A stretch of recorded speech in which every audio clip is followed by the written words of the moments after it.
Now, look, you don't have to worry about anything. I'm perfectly capable of getting to the chapel by myself.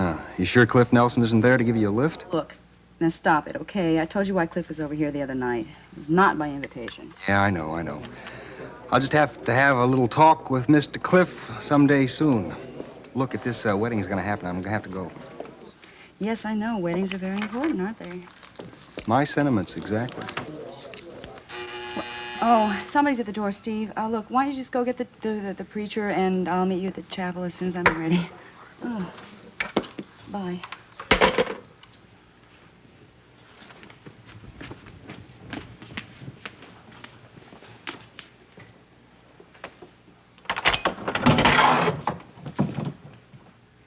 Hi, Deborah.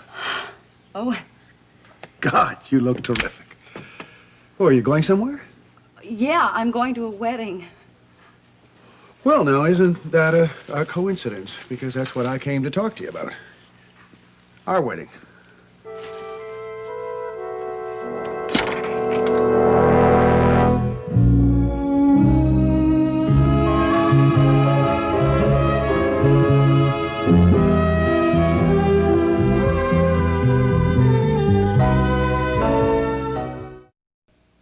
Well, I told you I'd be back, but I guess I seem to have chosen a bad time.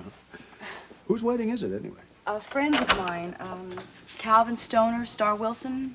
Oh, right. Friends of yours and Steve's. Yes. Yeah. Okay, well, I won't keep you long. Something tells me you're not exactly in the mood for a heavy discussion. Well, considering the topic, I mean, don't you think you should have at least called me to see if I was at home? Well, I mean, you told me that you weren't feeling well. I thought you'd be staying in for the next few days. Oh, but I'm feeling fine. I'm feeling much, much better. Even if I was feeling terrible, I think I'd have to go anyway. They postponed the wedding one time on my account, but... Yeah? I couldn't let it happen again. No. Of course not.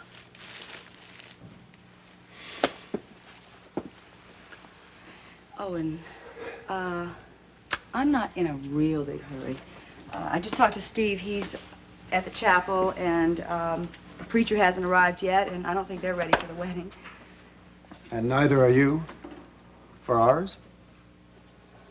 I'm sorry. No, that's a hell of a way to propose. I realize that. Just couldn't resist the opening. Can I get you something? Something, No, coffee? No, really, don't bother. I don't want to keep you long. And I don't want to upset you about talking about long-range commitments. You know, Steve once warned me to that. That's a mistake where you're concerned. I see. I guess between the two of you, I have a terrible reputation. Oh, come on. Between the two of us, you have a wonderful reputation. I'm sure you know that. You been home yet? You said you were going there. Yeah, no, I was home. Saw Nola. Mm-hmm. Yeah, she looks fine. She hasn't suffered much since our separation. No, in fact, I think it's probably done her some good, actually. Nothing like clearing the air. Oh, yeah, it cleared the air, all right, yeah. And the air got a little clearer this morning. I got a letter from my lawyer. He predicts an early settlement on the divorce. Well, of course, there's no financial matter under contention. He thinks I'll be free to do whatever I wish in 3 months. So I guess that's the inspiration for this little impromptu visit here. I see. Oh, come on, you knew it was coming. The divorce and the proposal. I guess you just didn't know what you were going to say when you heard it, huh? No, didn't. And you still don't?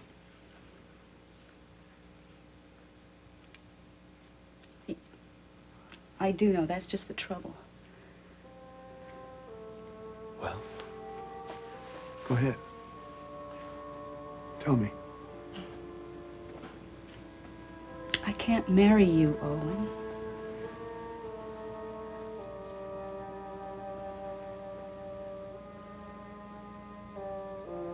Well, that's short and sweet. No, that's not... Owen, I care about you. You care about me, right? Yeah, you care about me, but you don't care enough about me to marry me, huh? Is it Steve? You're gonna make me cry in a minute. It takes a long time to put makeup on, you know? Sorry. It isn't Steve. Well, he might be part of this, but I think maybe my feelings are stronger for him than I ever realized or admitted. But it's not because he asked me to marry him, because he didn't. God, I must have humiliated him. I'm such a fool. If he asked you now, would you accept? I don't know. See, that's it, Deborah. See, I believe that. You don't know. See, I don't think that you have actually made up your mind between us. You know? Hey. I don't think we should see each other anymore. Are you asking me to retire gracefully? Hmm? I think it would be best. I don't. How could I? I still love you. So I'm gonna fight for you, Deborah. Against all odds. How's that for a line from a B movie? Don't do Okay, this. I'm sorry. Okay. All right. Well, I guess this just was the wrong time and the wrong place, huh? Well.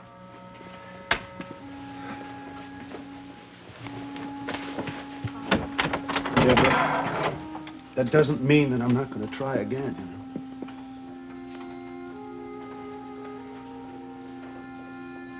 Enjoy your wedding. Thank you for your heart.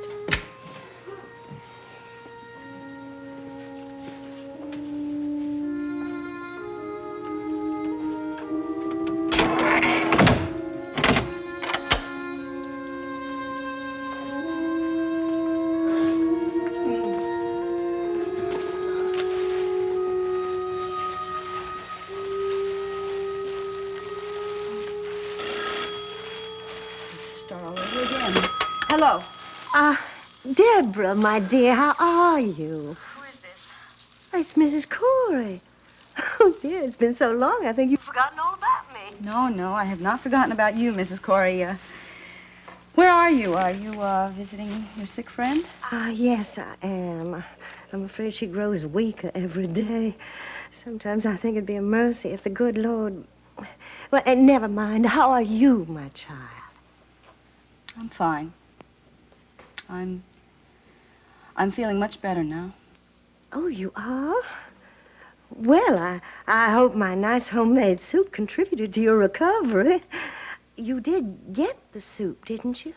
Yeah, I got it, but I didn't have any, however. Why not? Well, some guy came by and ate it all. Oh, dear. Who was it? I don't think you would know who he is. His name's Cliff Nelson. Oh, I see. Oh, my, what a shame. Well, I'll just have to send over some more. No, Mrs. Corey, please, you don't have to do that. I mean, you've got enough on your hands taking care of your sick friend. Oh, it's really no bother, Deborah. It makes me feel good to know that you're getting something nourishing to eat. Mrs. Corey, to tell you the truth, my doctor told me that I wasn't supposed to eat anything except things that I make for myself, you know. He thinks that I might be allergic to something or other, and he doesn't want me to take any chances. Oh, but my homemade soup is all right. Look, I know, I'm sure it must be all right, but I think I should follow my doctor's orders anyway. I see. I've got to go. I hate to be rude about this, but I've got a wedding to attend. Oh, yes, my dear, I understand. Now, you take good care of yourself until I get back. And that'll be soon, I promise. Bye now. Goodbye. Just as soon as Dr. Kavanaugh's medicine works. Yeah, and for just about $10 a piece, I'll give you each a third of my little black book. Sounds good. You take care of it. Hey, guys. Hey, how are you? Nice to see you. Nice to see you. Yeah. Okay, see you fellas later. Well, what am I nervous about? Listen, have you seen Deborah? No, haven't seen her anywhere. Yeah. You and the minister finally made it, I see. Oh, yeah. Well, I wish Star would hurry up. She's been back there fussing. If Deborah got here, maybe she could just hurry her up, Well, you listen, know? why don't I go back and check her out and make sure everything's okay? Oh, look who's here. Chief Mallory. I didn't think he was going to make it. I didn't think so Yeah, either. Chief Mallory. Surprised? I thought you said you were going to be too busy maintaining came. law and order to make it to the wedding. No, I decided it was all part of the same thing. Right, marriage is a part of the law. Right. And right after the ceremony, you are going to be taking the orders. Huh? Very funny. No, what I meant was, a happy officer's a better officer, right? Mm-hmm. So if getting married's gonna make Calvin happy? Hey, have you ever seen a happier officer your entire life? Now, never mind the fact that his knees are shaking, he's got perspiration across his forehead, and he can't even speak. No, come on, knock it off, eh? I'm very happy about getting married. I'm just a little nervous about, remembering all my lines and stuff like that. It's only 2 lines, Calvin. I do. I do. For some people, those are the most disastrous words they may ever speak. Oh, well, thanks for the encouragement, Chief. Don't worry about it. I'm sure you'll be happy, Calvin. Oh, sure. Calvin's used to taking orders. Listen, I have to go check out the bride, okay? I was really only kidding, Calvin. Hell, I knew a happily married couple once. My parents, now, they were definitely till death do us part people. Yeah, well, Chief, I really do think that Star and I have a good shot at being the exact same thing. I mean, we really dig each other, and when that happens, it's just awfully special. I know. I had that feeling myself. Unfortunately, I lost it. You look absolutely sensational, and I'm not just saying that because you're the bride. Thank you, Steve. Just wait till you see Deborah in one of these get-ups. Yeah, well, that'll be the day. Hey, it could happen. Take my word for it. She just needs coaxing a little bit. Listen, Star, I've given her my best shot. Maybe I should say my worst shot. I don't know. You know, I proposed to her. Yeah, I know. The wrong place, the wrong time. I still kick myself every time I think about it. Well, as long as you don't give up hope, that's all that matters. Oh, no. I'm not giving up hope. As a matter of fact, I want to tell you something. It's kind of a secret, okay? Oh, okay. What I've been thinking about, well, I think that maybe Deborah needs a more, conducive atmosphere, I mean, for the right kind of question to put her in the right mood, like, say, like at a wedding or a wedding chapel. You mean you're going to ask her? Today? I thought about it. Oh, Steve, that's simply terrific. Well, I'm not saying I won't change my mind, lose my nerve. Oh, right now all I'm worried about is Calvin losing his nerve. Look, don't worry about it. When he takes one look at you, he's going to know he's the luckiest guy in Monticello, okay? Oh, you're sweet, Steve, but real dumb. My Calvin has 2 of the biggest, coldest feet in town. Now, if you want to be a real friend, go out there and keep him there and put some handcuffs on him or something. Okay, anything. I will. Oh, thank you, baby. Oh, Deborah. Hi, Steve. It's about time you got here. Here I am. Look, do you mind if I talk to the bride alone? No, I'm going. Steve, you won't forget. Oh, no, I won't forget. Oh, you look beautiful. I'm so sorry I wasn't able to help you. Oh, no, that's okay. You look wonderful. Oh, you have everything you need? Something borrowed, something new, Yes, something... okay. The old dress, it's my mother's. I borrowed your pearl earrings. Check this one out. Oh. And my flowers in them. Great. What about you? You're looking kind of blue yourself. Yeah, I'm fine. Come on. Down in this cramp a little bit here. Why are your eyes all red? Are you sure you're feeling okay? Yeah, I'm feeling fine. And why the red eyes red? Tears, maybe? Somebody make you cry? Maybe a little. You're supposed to cry at weddings, not before them.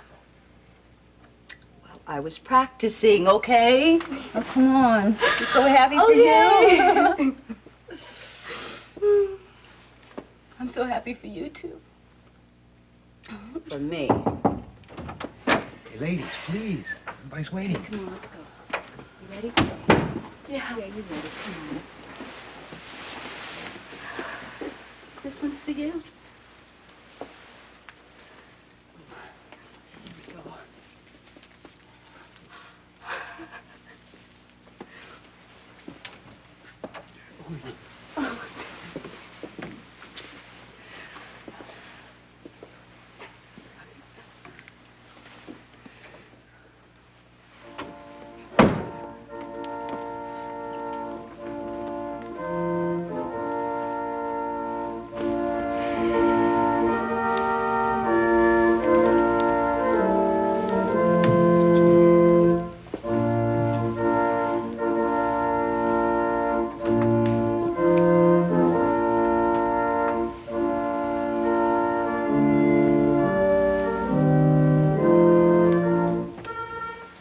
Please be seated.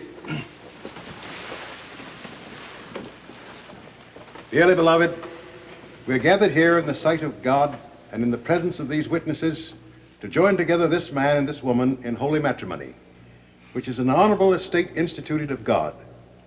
I require and I charge you both, as you stand in the presence of God, to remember that love and loyalty alone will avail as the foundation of a happy and enduring home.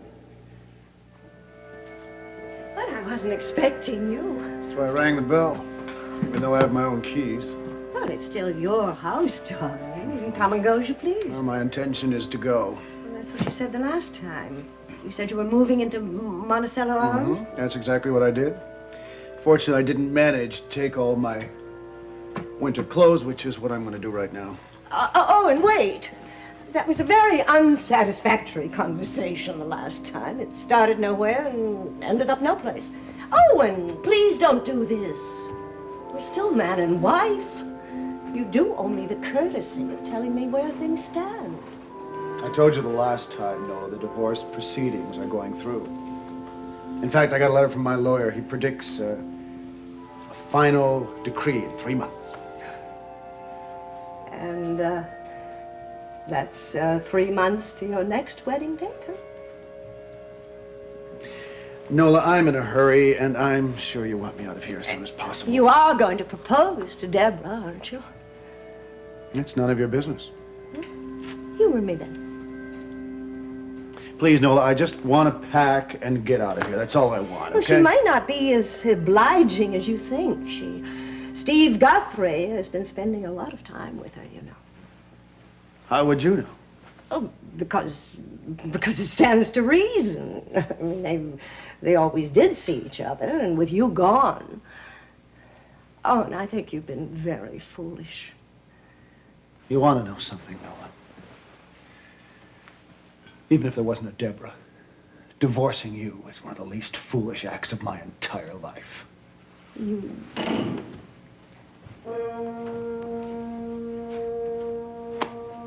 Well, well, well. So that's why you didn't want me to go upstairs, huh? Good morning, Owen.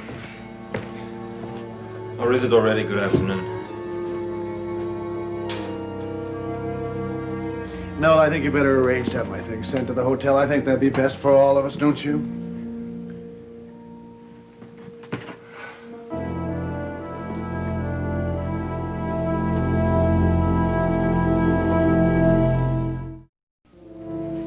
No, don't be so hard on yourself.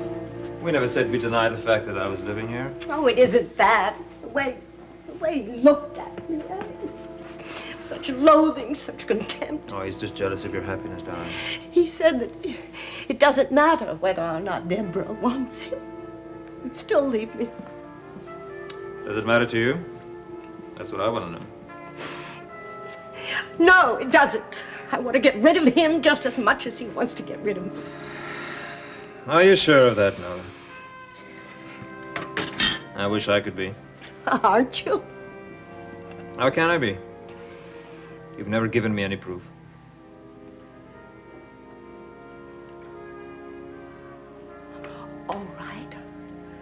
You said if I were free, you'd marry me.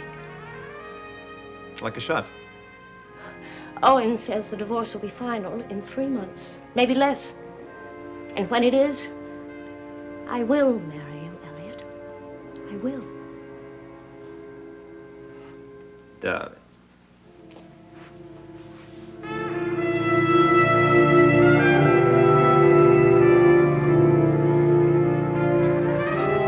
I now pronounce you man and wife. You may kiss the bride.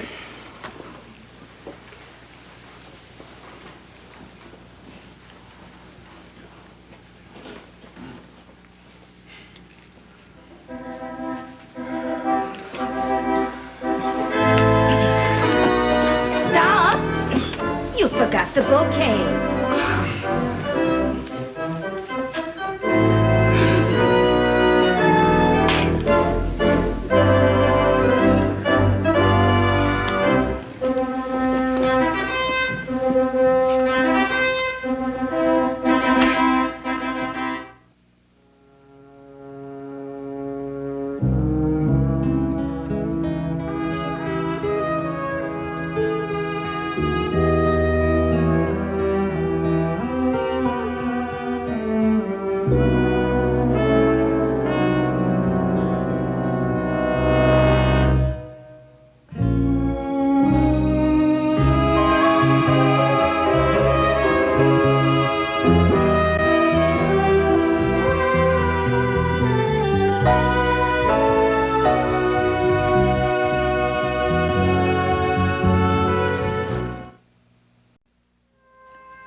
Who would have thought? Old Calvin, a married man. Calvin. It's a beautiful wedding, you know? All those cops look so beautiful. Cops can look beautiful, you know. I happen to know a cop who's a knockout. You're not bad yourself either. I think you have had too much champagne. I think I need some more champagne. I'll tell you what, why don't we open that other bottle? The other bottle that we brought from the wedding. Do it.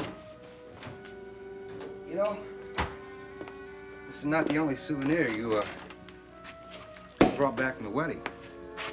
The wedding bouquet? Ooh, nice catch. Are you kidding me? Star threw that thing right at me. Couldn't help but catch it. You make it sound like he caught a disease. Maybe that's how you feel about marriage. Oh, don't say that. Ooh. I don't have anything against marriage, not in the world in general, anyway. Well, I'll tell you what. Here is to the general world. And to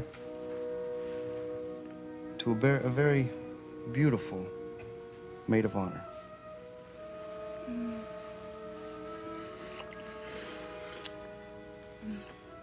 Deborah, can I ask you a question? Yeah?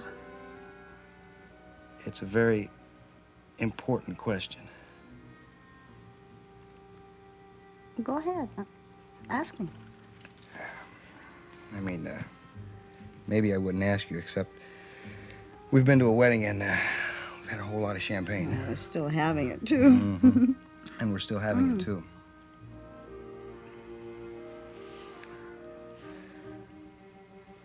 Come on, tell me. What is it? How do you feel about the two of us going away for the weekend? Robbie Moskowitz offered us his cabin. It's up in the woods, 4 or 5 hours out of the city. We might be snowed in. Nothing to do up there, of course, except maybe start a fire, build a snowman, ride the sled. Might be fun. Is that what you wanted to ask me? What'd you think I was gonna ask? Ask you to marry me?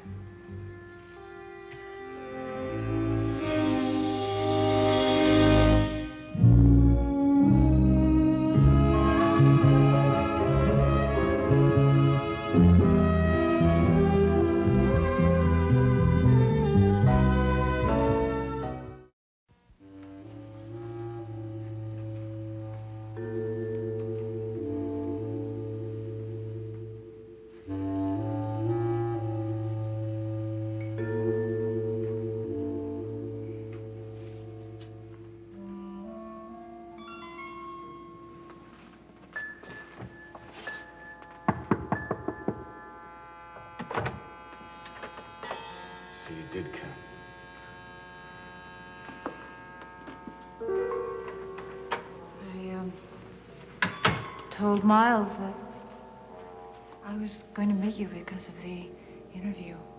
Did he believe you? I don't know. I think so. He knows that we're doing this story together. Little does he know it's a love story. No, not yet. You don't know how awful this is for me. You don't know how terrible this is making me feel. Why? Because you love him? Because he's my husband. And it's loyalty, that's all. He's so good to me. He's kind to me. And I did love him once. But you love me now. I'm not sure. Let me help you be sure. Derek, no. Please. What if somebody comes in? I wouldn't care. What if it's Miles? I'd care even less. No! No, don't say that! And you mustn't tell him. I can't hurt him. Wouldn't the best thing be for him to know? No. Would it hurt him less in the long run? It has to be our secret. Has to be that way. All right. Let it be our secret.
Come in. They just brought in Benny Hayes, Chief. You want to see him now, or? Bet I do, Dave. All right, Benny. In you go. Stop shoving. He doesn't want to make a statement, Chief. I got nothing to make a statement about. Well, maybe he'll talk to me. They say I'm a good listener. Thanks, Dave. Sit down, Benny. I ain't gonna be here that long. How do you know? Because you guys, you don't got that much to say to me, you know? You're just hassling me because you don't got anything on me on that possession charge. You looking for something else, right? We got something else. We got grand larceny. Are you kidding? Grand larceny? That means like stealing or something. I never stole nothing in my life, Chief. You stole $500. That's a lie. If you want to get technical, you extorted that money by fraud and deception. You conned it out of somebody by promising to deliver something you had no intention of delivering. Who told you that? It's the truth, isn't it? You made a deal with the Monticello News to sell them your life story. But you didn't come through with your end of the bargain. Oh, that's what she told you, huh? Mrs. Nancy Carr. Well, so we do have something to talk about. She's the one who lied. She told me I had immunity. She said I wouldn't have to worry about the cops if I talked to her. Well, I talked to her, yeah. And now I'm talking to you. That's right. Now keep talking.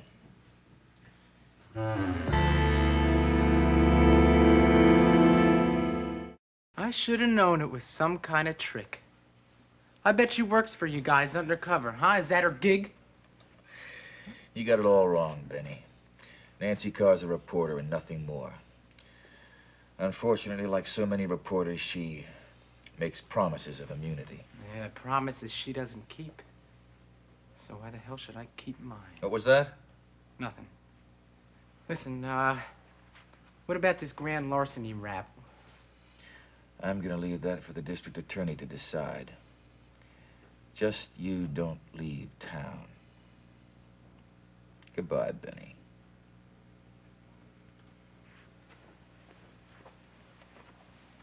Hey, listen, next time you see that reporter lady, you tell her something for me. Oh, no, wait. I'll tell her myself.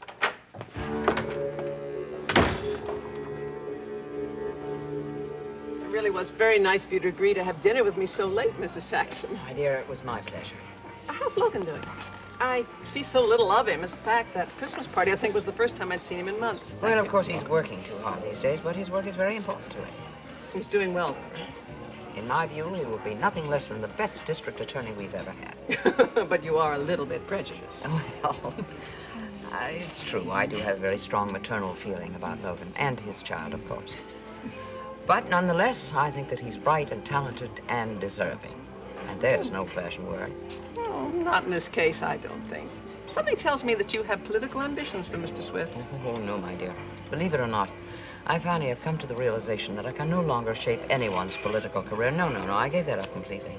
Oh, dear, not politics in general, I hope. I'm afraid politics gave me up some time ago. No, I don't believe that for a minute. Now, the people I talk to tell me that Geraldine Saxon is the most politically savvy person in all of Monticello. Well, it's true. I do know a lot of politicians. Why, they've been my friends and enemies for as long as I can remember.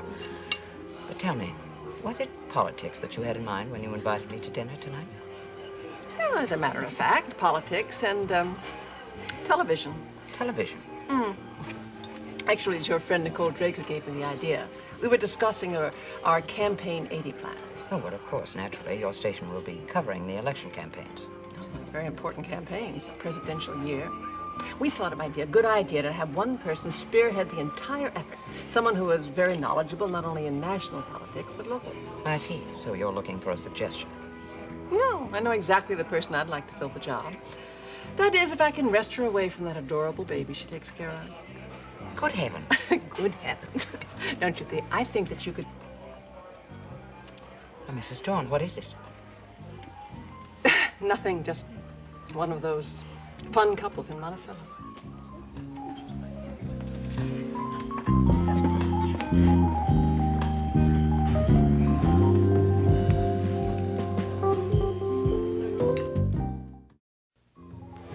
You know, I still can't believe it. Nola Madison has said yes to me. No, Elliot. Nola Patterson said yes. Nola Madison doesn't exist anymore. You don't know how happy that makes me feel. That's the one fear I had, that you would never forget having once been Nola Madison. You've made me forget, darling. No, from now on, I shall be Nola Patterson to everyone. Until you're Mrs. Elliot Dorn. And how long do you think it'll be before that transformation takes place? Well, if it were up to me, it would be within the next 24 hours. Yes, but we're both still legally bound to other spouses. Owen thought that it wouldn't be more than 3 months before our final decree in California. Perhaps you can move even more quickly here in Monticello. There's no doubt about that. I promise you, by the time you're free, I'll be free. Your wife won't create any complications? Margot. Margot can't wait to get rid of me. Well, of course, you could discuss the subject with her tonight. Tonight? Mm-hmm. Right now. Didn't you notice? She's sitting right over there.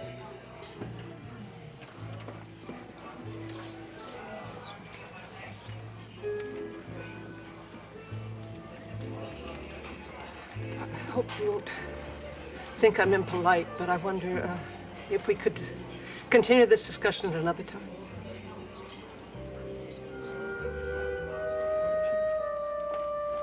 No, it was a complete failure, Mike, and I have no one to blame but myself. You can't call it a failure, Nancy. You knew from the very beginning it was going to be a risky enterprise. Well, all that money's gone now. The paper was prepared to lose that money. Well, how do you know that? Because Joe told me when You talked to him about this? I had a few words with him, yes. Apparently he wasn't too keen in your dealing directly with Benny either. But of course he didn't follow me. Nancy, how many times do I have to apologize? I'm sorry. I forgot it was a closed subject. Well, no matter what Benny's intentions were in the beginning, obviously he decided to make himself a quick $500. All I wanted was a story. And you can still get it. And it can be just as good as the one you were going to get from Benny Hayes. All you have to do is find yourself someone else in his business. Mike, do you mean that? Well, I assumed you weren't going to just give up. I don't want to. Now, what about Benny Hayes? Are you going to prefer charges? Your dad wasn't sure what you wanted to do. No, I'm not going to because I promised Benny immunity. I'd better keep that promise since I'll probably be making that to someone else.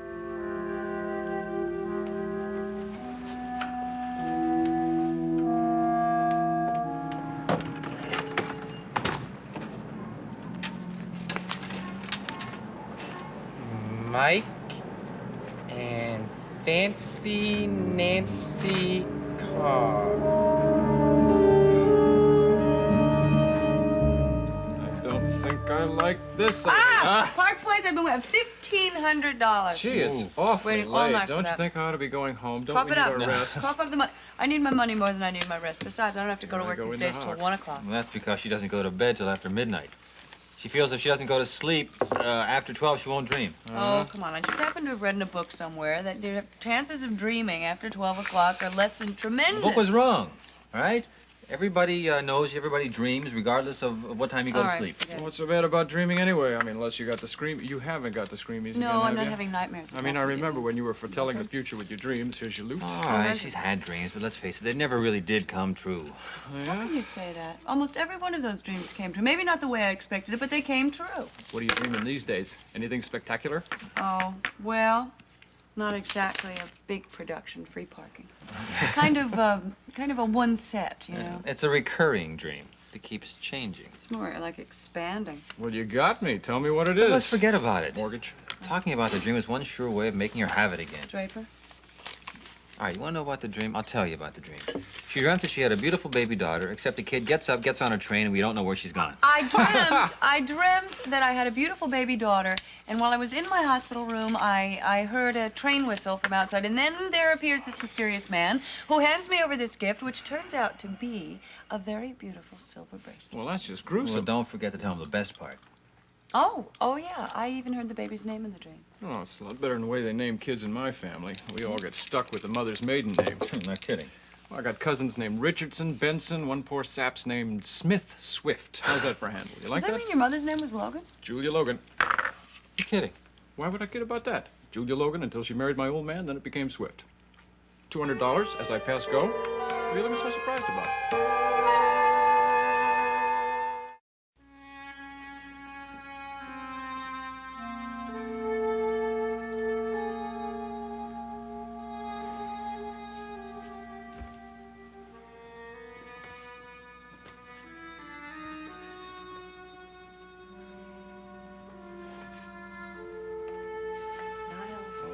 Sorry, I didn't mean to wake you. Oh, no, it's all right. I'm just not used to waking up without you near me, and I don't want to get used to it. Insomnia? I guess. Third night in a row. I was hoping that one night of not sleeping would cure it. I guess it didn't. Look, don't worry about me. I'll be up in a few minutes, all right? You go back to bed. I don't mind waiting up with you. I'm just too wide awake at the moment. I think I was diagnosing some patients in my mind. Listen, why don't you come upstairs and read in bed? Oh, it won't bother me. You were doing a little reading yourself tonight, weren't you? Mm-hmm. Oh, just that material for the interview with Derek. Doing that job in depth, aren't you? Just research. Sure. Hey, now, honestly, I would feel a lot better if I knew at least you were getting some sleep. You know, I'm going to feel worse if I know that I'm just keeping you up. Well, if you're really sure. Please. Go upstairs. I won't be long.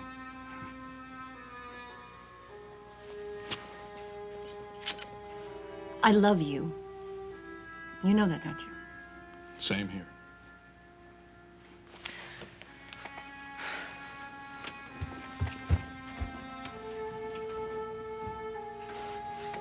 Same here.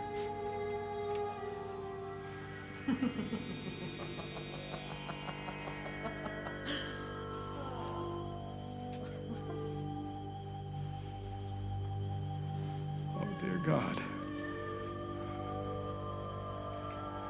Hello, Miles, darling. Denise. No, I can't. I can't. I mustn't. How does it feel, Miles? How does it feel to be jealous? Tell me. How does it feel to know that the woman you love is interested in someone else? Go away! Go away! Come on, open your eyes. They've been shut far too long, Miles. Open them.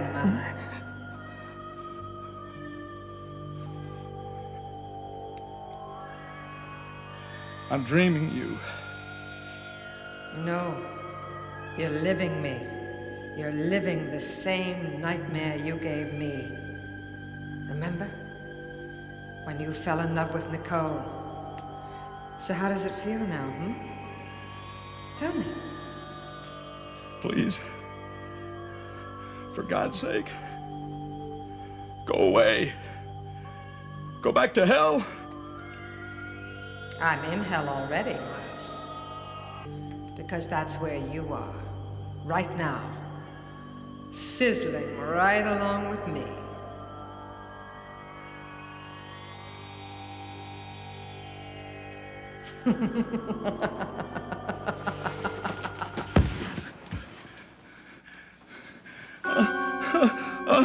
Oh my God. Am I losing my mind?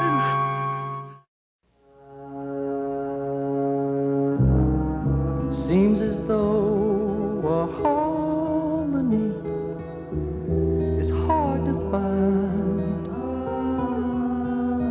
Always on our mind. And frustrated days pass without.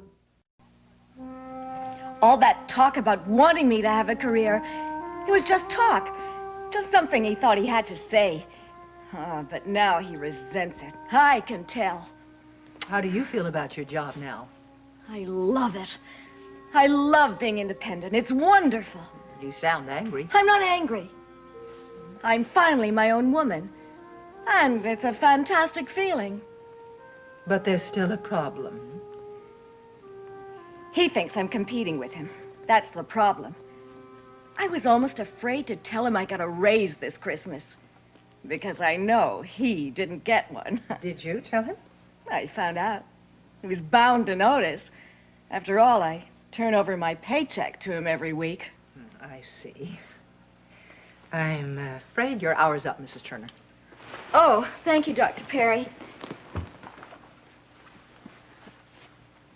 See you next week. Yes, of course.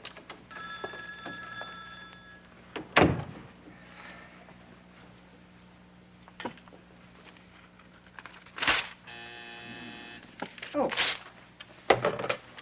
Yes, Ruth? Well, of course I'll talk to him. Miles Cavanaugh. Well, for heaven's sake. How are you, Allison? It's been many moons. 5 years worth, if my mind isn't failing me. I think the last time was the AMA convention in Chicago. Yeah, it's been quite a while. I've been keeping track of you a little bit through Dr. Roper. I know that you've got a new wife and a son. Well, we both have a lot to catch up on in our lives. I can sum up my last 5 years in 3 words. Work, work, work. Allison, I'd like to see you, talk to you, just as soon as you can manage.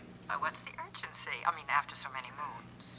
Well, it doesn't have anything to do with nostalgia or anything like that. You might say it was a professional visit. Professional? I guess I need help, Allison. I need help.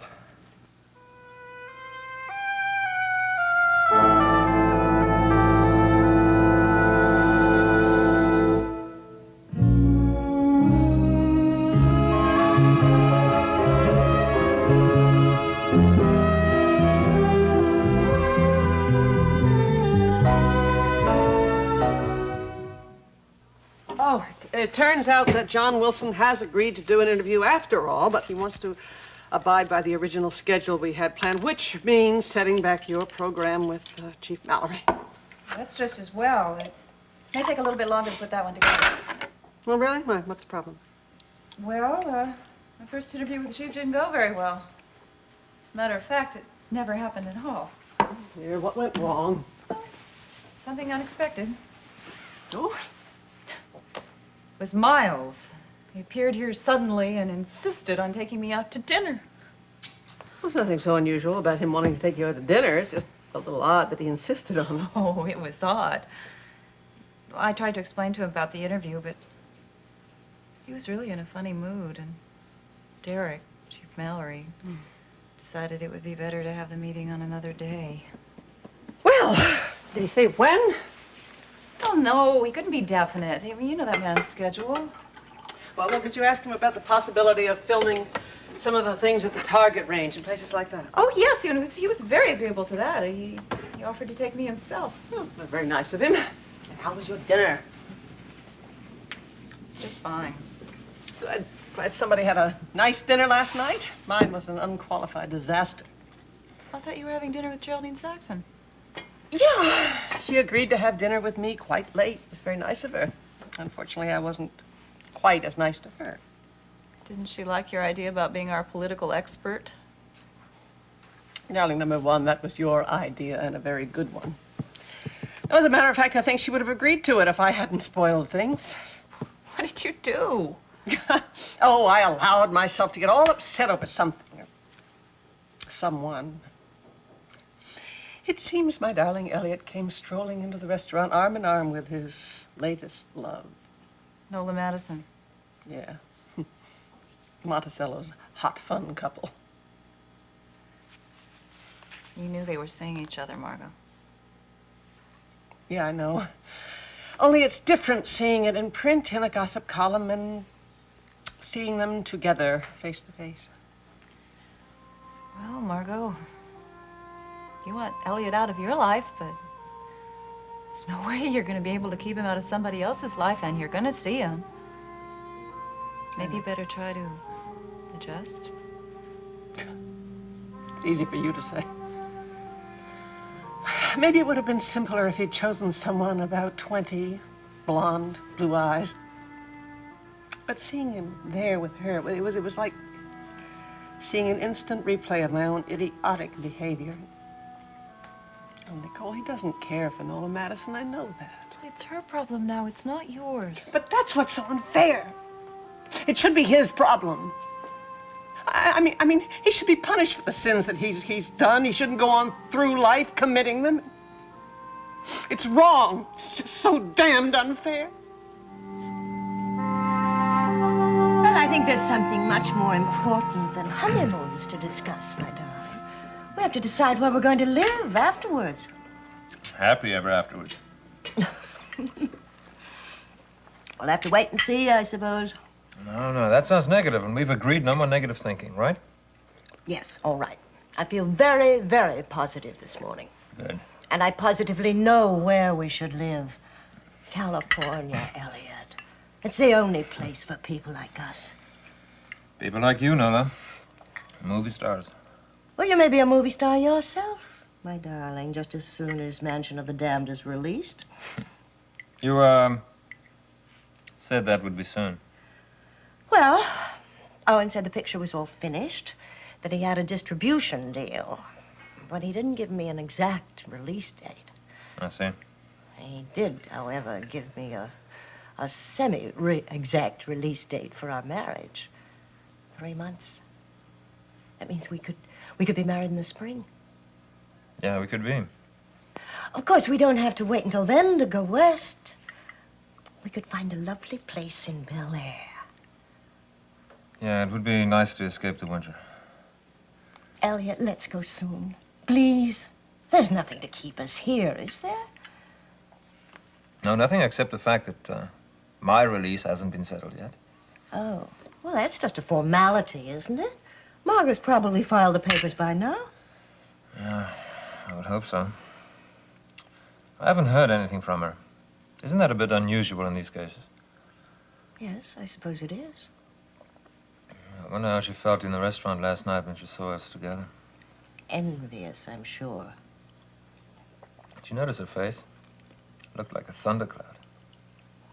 Elliot, you don't think Margot's going to create any kind of problem about this divorce, do you? I can't imagine why she would.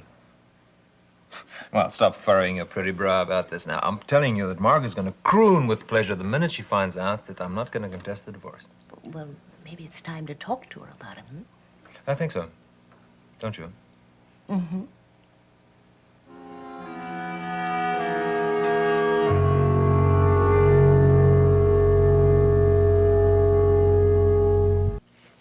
What about this hotel robbery case? Did Stoner dump that in your lap, too? Chief, Calvin didn't reassign his cases to me or anyone else. He knows he doesn't have the right to do that. So then what is it, just a strange coincidence that you happen to be working on this case and Guthrie happens to be working on another case of his, the Hamilton murder? We just thought we'd follow up on it since he's on his honeymoon. I see, the buddy system, huh?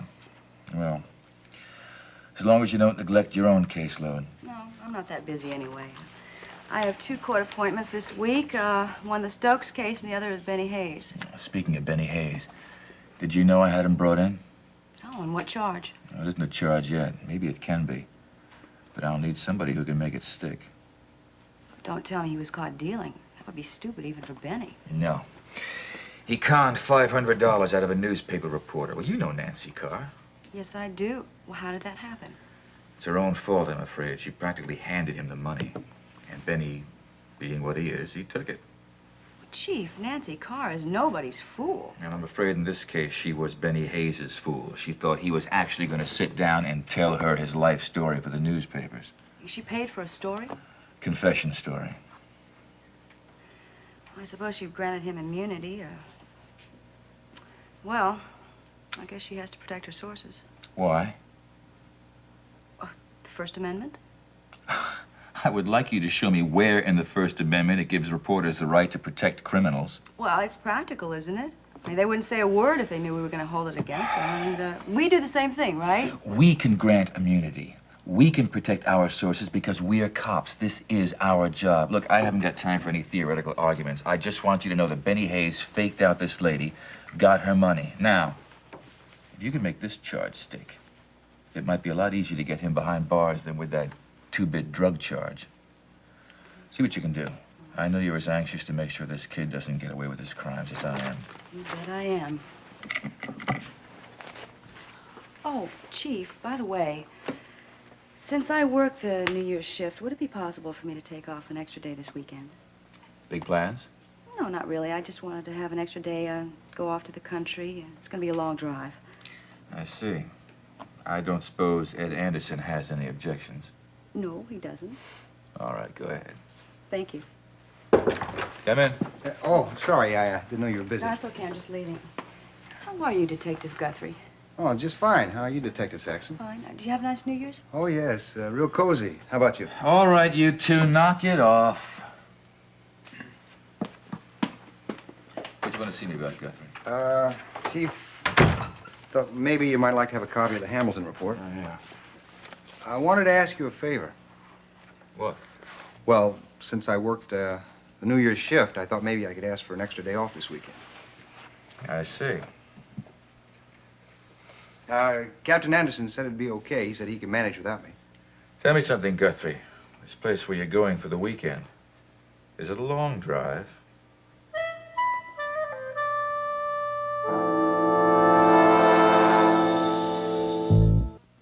Go ahead. Enjoy yourself. Just don't get snowed in. bad enough having two of your buddies out. Or did you know that Deborah Saxon took the same day off? Oh, no, I didn't know that. Calvin's still out on his honeymoon. Oh, yeah, that's right. I don't even want to think about the 5 guys who are sick with the flu. Speaking of illness, you think Deborah's over this trouble she was having? Yeah, I think so. She was pretty good. Yeah, she looked fine, but... Hello? Who is it? Have them hold on 1 second. Anything else, Guthrie? No. No. Thank you for the extra. Enjoy yourself. Remember what I said about the snow? First sign of any kind of blizzard, I want you and Deborah turning around, coming back. Yeah, we will.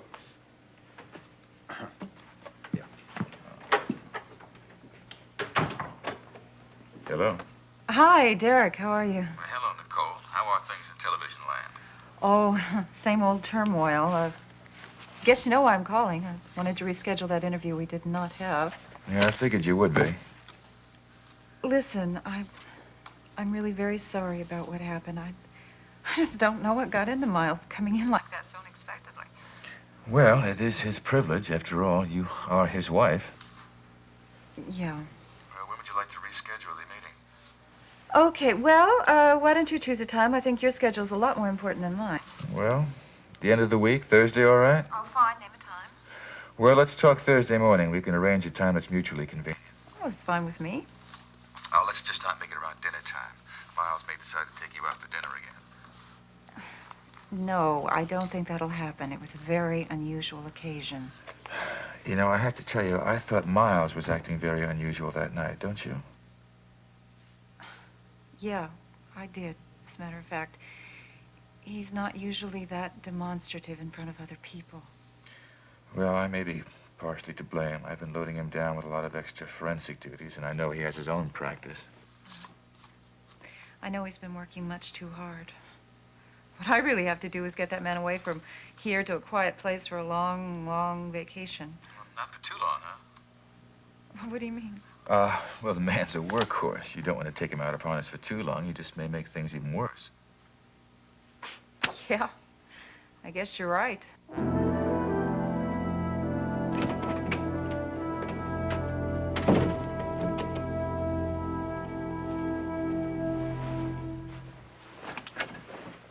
Oh, Hi. I'll be just a few minutes. Oh, all right. All right, I'm waiting.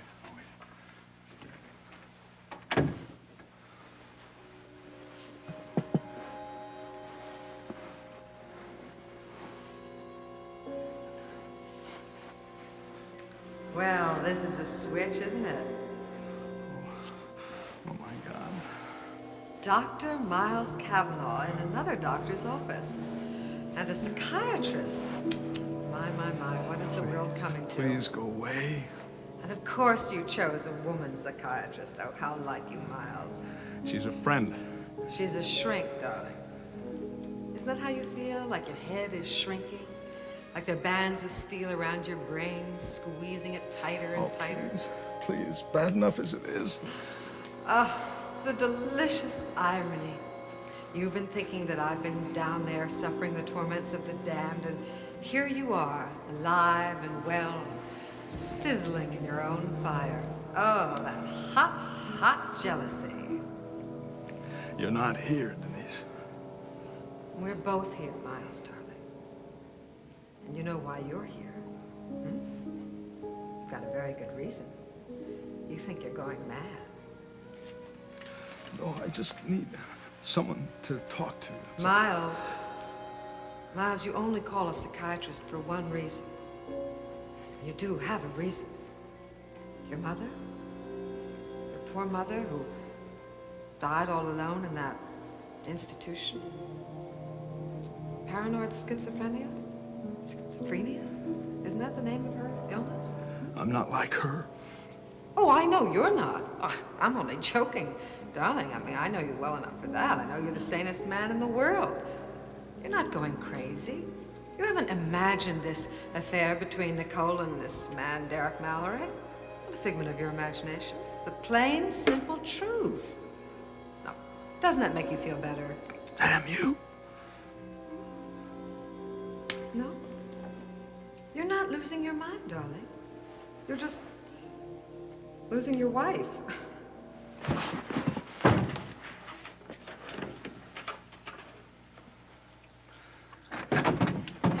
I'm ready now.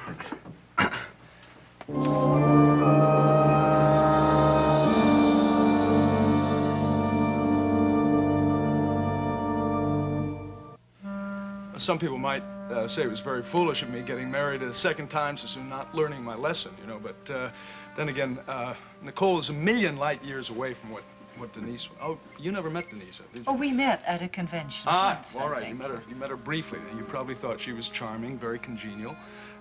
Most people thought that she was. She had all the social graces. That's about all she had. Listen to me, I didn't come here to complain about a marriage that ended a long time ago. Your wife, your first wife, died, didn't she? Yes. Yes, that's right. Denise is dead. Denise is dead. There's a very celebrated murder case, you know, afterwards. My poor little sister had to go to jail because of it. Fortunately, not for a very long time. Oh, as a matter of fact, something good did come out of her experience in prison. She met a psychiatrist there who helped her a great deal. I just thought you would like to know that, you know, pride of profession and all. Miles, Yeah. you didn't come here just because we're old friends. If that's the only reason you came, you could have called me years ago. Yes, well, listen, I am sorry about that. You know how the way things get, you know, how your life does become complicated. And it is complicated right now? Well, it's, yeah, a little bit. There's one complication. Do you want to tell me about it? Well, you know, I'm feeling a little bit foolish about this whole thing, as a matter of fact, right? I mean, calling you the way I did this morning, saying the things I did on the phone, you might have thought I was just coming apart. Miles, you said you wanted help. That's all I know. Yeah, well, everybody needs help once in a while.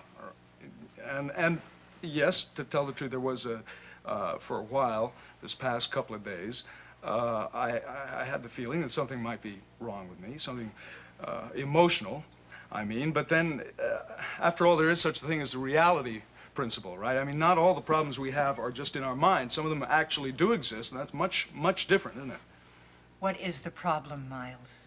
Oh, well, it's an old problem. It's old as the hills, as they say, and God knows I'm not the first man that it's happened to. It's just that apparently I wasn't prepared for it, and I couldn't handle it too well, and that's why I, well, sort of reacted in a confused way. Do you understand what I mean? No, I don't I'm understand. talking about my wife. Haven't you heard what I've been saying? I'm talking about my wife, Denise. Denise? I mean, Nicole. Did I say Denise? Yes. I'm sorry, it's slipping the tongue. Don't make anything too Freudian out of it, all right? No, I'm talking about my wife, Nicole. She's... I don't even know how to put this. She's, well, she's become interested in another man. She's in love with him, I suppose, or just attracted to him, I don't know. It doesn't matter, doesn't matter. Well, that's what it is. That's all there is, that's Miles, it. No, please, listen, sit down, foolish to go Miles. on with this. I'm just wasting your time. I'm wasting my time. I don't even know why I came here in the first place, because there's nothing wrong with me. It's her. She's the one who's wrong. She's the one.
Hey, guess who's not gonna have to run back to the studio between the soup and the salad at dinner tonight?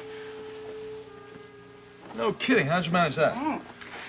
Well, just happened to mention to Margot that we're expecting a dinner guest, and she didn't have any late plans. So she graciously offered to do the 11 o'clock news for me. Wow. Lucky you. Lucky me. Now that I don't have any plans for the evening, I mean that I'm free. Don't tell me you plan to spend the entire evening behind this desk. No. I'll be with you as soon as I just add these test results to Mrs. Hennessy's file. By the way, why'd you decide to come pick me up this evening? Just like your company. Besides, I thought I was going to have to light a fire under you to get you out of here tonight. When's Logan due over? Mr. Swift called me this afternoon. He's still got a touch of that flu bug. Had to cancel. Well, then what's the big rush to go home? Well, I thought that we could change this dinner for three into a romantic dinner for two. Well, listen, you went to such trouble to cook that meal. Seems a shame to make it go to waste. Oh, we won't. We'll eat double portions, and we'll put the rest in the freezer. Well, it's not that late. Maybe we can find another dinner guest. Why? Well, it's just a shame that we can't provide some other poor, lonely bachelor with a good home-cooked meal. You have someone in mind? Yeah. I thought maybe Derek Mallory would like to join us.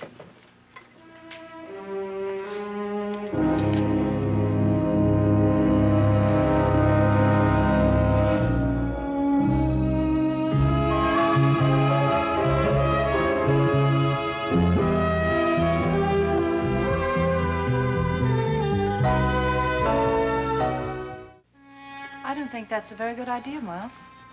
Why not? I thought Derek was a friend of ours.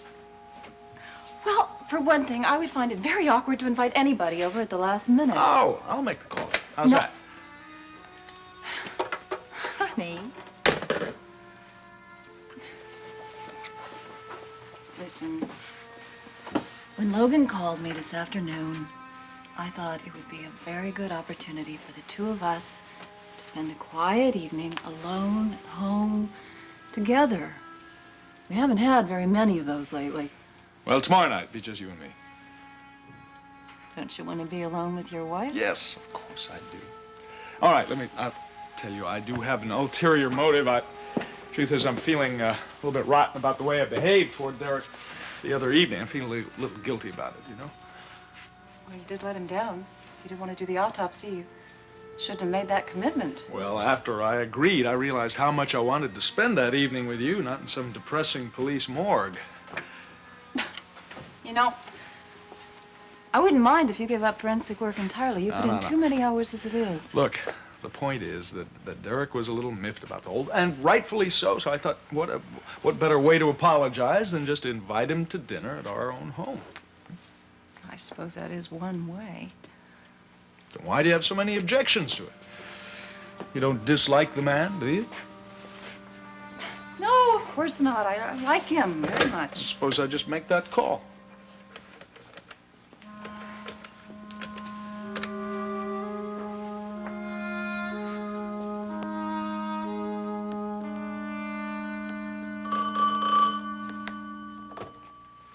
Derek Mallory. It's Miles Cavanaugh. How are you? Well, what can I do for you, Doctor? Well, I was wondering if you might be free this evening. Oh, Nicole is preparing one of her super dinners, and we were hoping you might be able to join us. It's nice of you to think of me, but maybe some other time. Oh, look, it would be well worth changing any plans you might have. Please, let me have a rain check. Is my wife a beautiful woman, Derek, but she is a whiz in the kitchen, and you don't know what good is until you've sampled her cooking. I'm sure you're not exaggerating. Schedule, these invitations are few and far between, you know. I'd be in a position, I'm sure. No. We'd both be so disappointed if you couldn't make it. Well, I've got one more report in front of me I've got to finish. I wouldn't be free until after that. But you would be free then. Good. You don't have any excuse. All right, you talked me into it. Terrific. We'll see you at our house around 8 o'clock. The three of us are going to spend a nice, cozy evening. Goodbye. Done.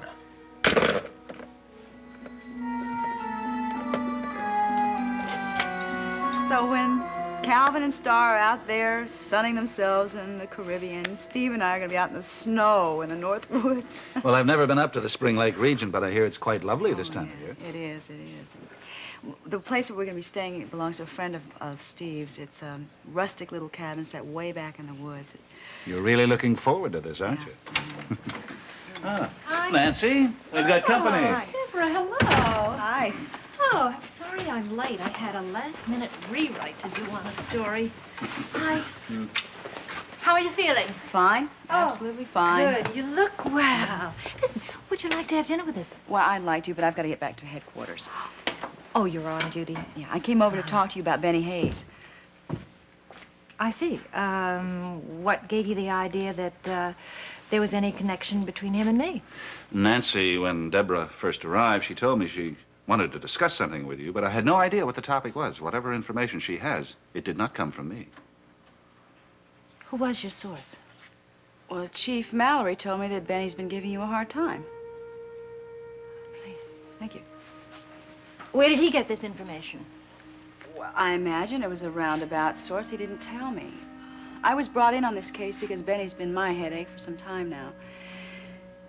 I'm the arresting officer in the marijuana possession charge against him. Uh-huh. Well, I'm not involved in that case. No. Look, if he's extorting money from the Monticello News, I want to do something about that. One of the stipulations had been that he would have immunity. I had promised to protect his identity. He promised to give you a story, and he turned around on that one. Two wrongs don't make a right. Look, I appreciate your ethical involvement with this, but do you really think that with everything that Benny has done, you owe him anything?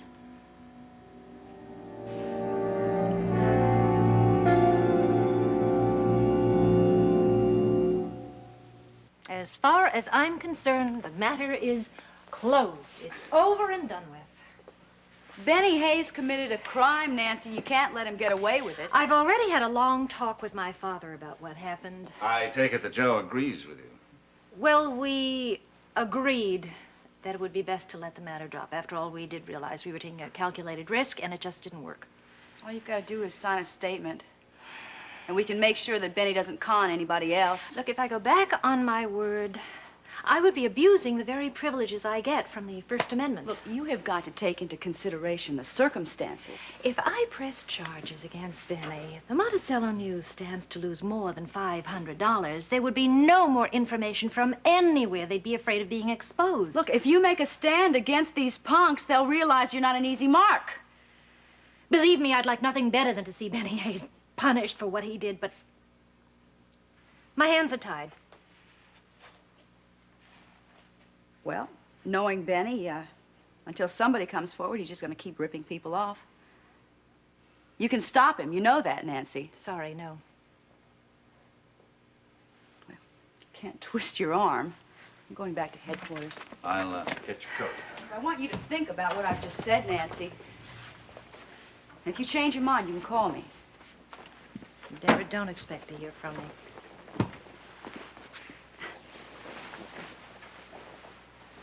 Speaking to you as a cop and a friend, I want to give you a word of warning. Yes. Just because you think this incident is over with, don't think Benny feels the same way. Why do you say that? He was picked up by the police, and he may very well think that you went back on your word to him. Meaning that Nancy might be in danger. Yeah, well, I don't know how he's going to react, Nancy.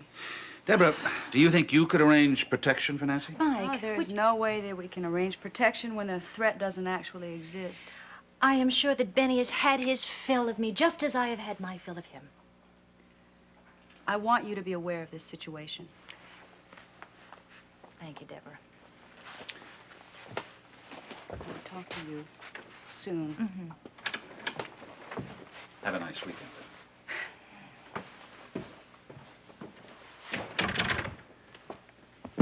So your involvement with Mr. Hayes isn't over at all. Oh, of course it is, Mike. Right. He knows it's over. He has no more interest in me, I'm sure. Nancy, I'm not sure your decision to protect this hoodlum was the right one. It was the only decision possible. He doesn't deserve immunity. Darling, that's not the point. Well, I'll feel a lot better knowing that he was off the streets.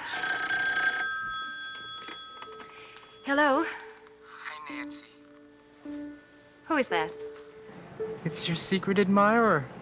Only I'm not so secret anymore. What do you want?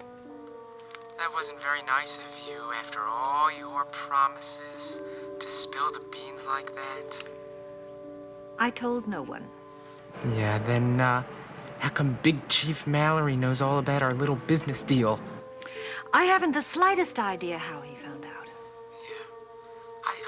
I sort of figured you got angry because you didn't like the story I gave you. Benny, you acted in bad faith, but I still didn't tell anybody. Well, then who told? It wasn't me. Well, now, maybe you, told one of your friends and they let the word out, hmm? No way. I don't tell nobody my business. Benny, forget it. I'm not interested in your story anymore. Yeah, well, there's one story you might be interested in. That I happen to know that a certain red-headed lady detective cop just left your house.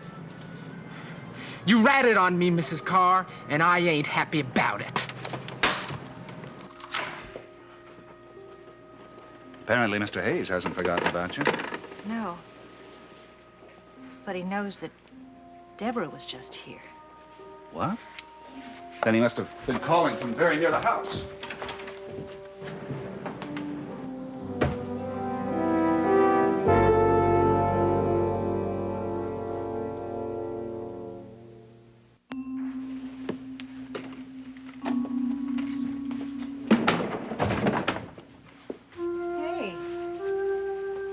Supposed to be a relaxing evening.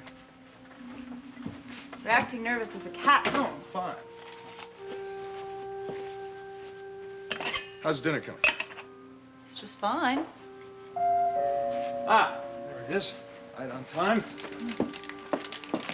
Derek, good Hello, to see you. Miles. Come on in. Derek, hello, hi. Nicole. I brought you a bottle of wine. Oh, isn't that thoughtful? Thank you very much. Very, very thoughtful. Here, take your coat. I'm really glad you could come on such short notice, Derek. Well, after the way Miles described the meal I'd been missing, I couldn't very well refuse. Well, that meal was made with the help of Mrs. Goodman, who's our housekeeper. She's in the kitchen. I have to warn you, she thinks you are really cute. She's seen you in the newspaper photos. Well, if Mrs. Goodman has any thoughts about running off with our chief of police, she's going to have to get in line because there are some other beautiful women in Monticello, I'm sure, have got their eyes on you. I doubt that. Oh, too modest, too modest. Here, sit down, sit down. Make yourself at home. Well, I've got to get back to the kitchen, Derek. I sure hope you're hungry. Oh, I'm starved. What are you drinking? Scotch on the rocks? You know, one of the reasons that we invited you over here tonight was so I could apologize for the way I behaved the other night. It's all right. Forget about it. We all have our bad days. I tell you, I was really out of line, you know, refusing to do that autopsy once I had accepted the job. Dr. Fisher did it. Tell you the truth, by the end of that day, I was really dog-tired. I didn't think I had the strength to lift a scalpel. Nicole's told me how hard you've been working lately. Yes, well, fact is that patients don't stop getting sick, even if I take my phone off the hook at 5 o'clock at night. You know, you should really start taking care of your own health. When I saw you the other night, you looked like you'd been under a great deal of stress. Well, as you said before, all of us have our bad days. She's also told me it's been quite a while since you've taken off any time. I hate to say this, but frankly, it shows. Really? It's not the chief of police's place to prescribe to the doctor, but Miles, you ought to take a vacation. Maybe I should get a second opinion. Oh, Nicole feels the same way. You think I should go away? Do you a world of good. Where should I go, do you think? Oh, that doesn't matter. Just get out of Monticello. Get away from everything. Everything? Perhaps I should go by myself, then. What? Oh, now, there's a thought, Chief. There's an interesting thought. My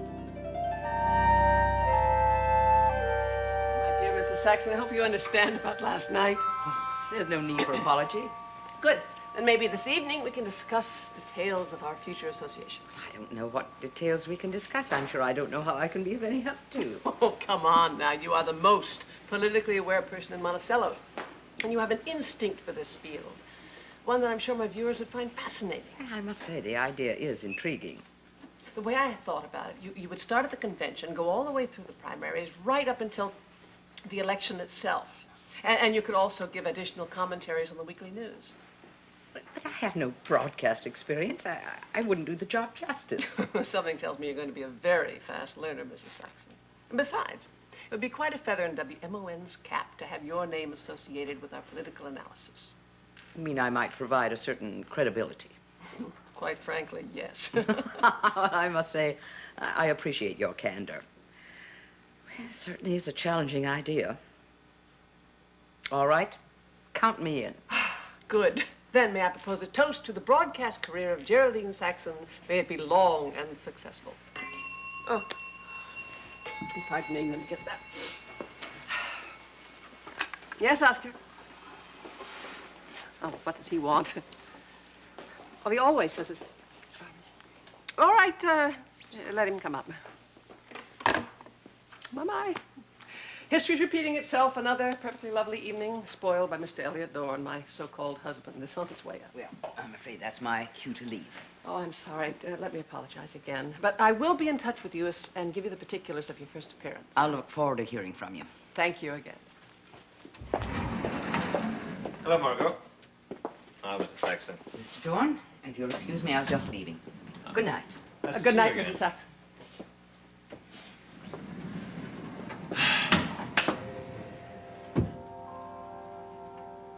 Mind if I take off my coat?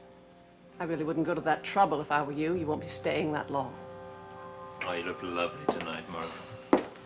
But then, you always do. Oh, my, aren't we gallant? Even though our personal relationship has cooled somewhat, I still am your foremost admirer.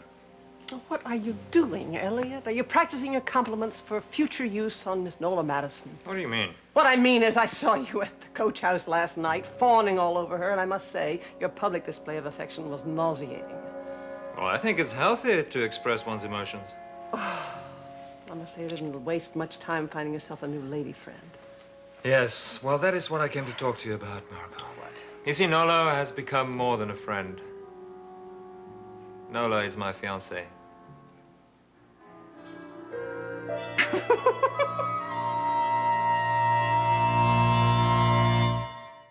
You're honestly telling me you're planning to marry that woman?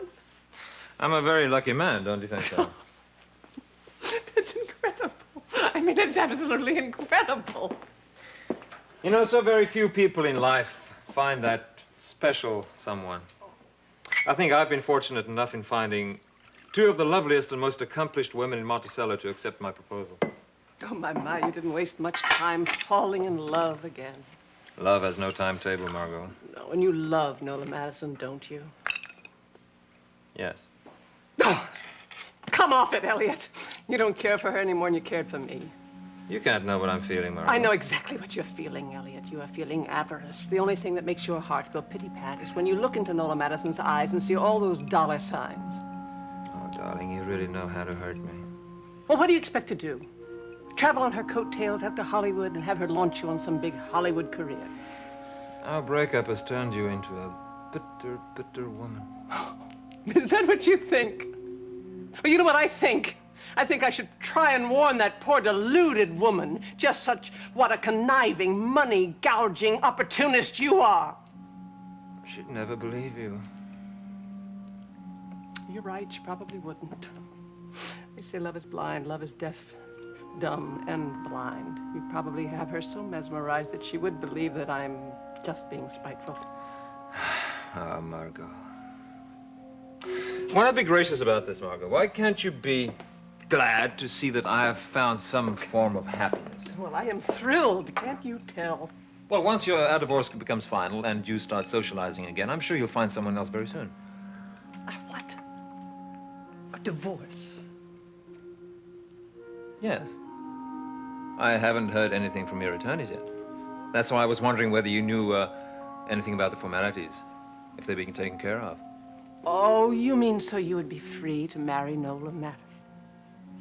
There are laws against bigamy, you know. Did I say anything at all about giving you a divorce?